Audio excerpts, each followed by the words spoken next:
All right, we're here at Lewakey, Texas with Randy Gully, who's a ag producer, and wanted to visit with him briefly about the impact on your personal business and your family business of these high gasoline and diesel prices, and I guess by extension fertilizer prices and everything else is involved. So why don't you share with us a little bit of what's going on with your business? Well, first of all, you know, from a producer standpoint, over the last couple of years, our fertilizer and fuel prices have almost doubled. Okay? For me to stay in business and be competitive, everybody works to make a profit. Well, when our expenditures double, that means our income is going to have to increase somewhere down the line. For me to make a profit, everything's got to go up. Well, with fuel, with fertilizer, with everything increasing, our commodities are going to have to increase.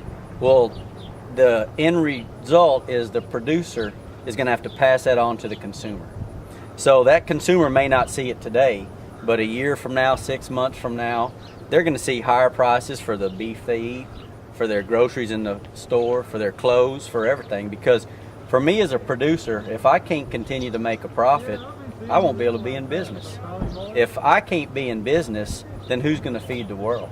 So people need to realize that as these increases get passed on to me as a producer, ultimately we have to pass it on to the consumer. So it tightens our operating business, but ultimately it's the consumer who will have to pay for it. Randy, I appreciate that. Some in Congress operate as if these laws of supply and demand can be suspended, and you're a clear example of how that will not work.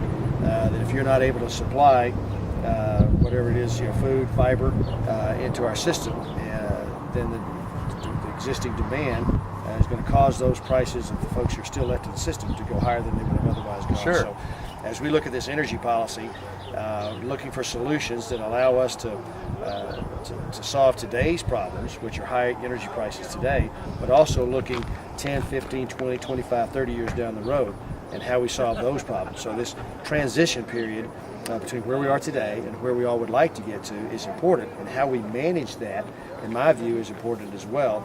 And I appreciate you sharing the impact of the lack of management that's going on right now, the lack of a broad-based energy policy that's impacting these prices unnecessarily today is having on your business. So thank you for sharing that with us. Yes. Well, thank you, Congressman. Good to be with you. All right.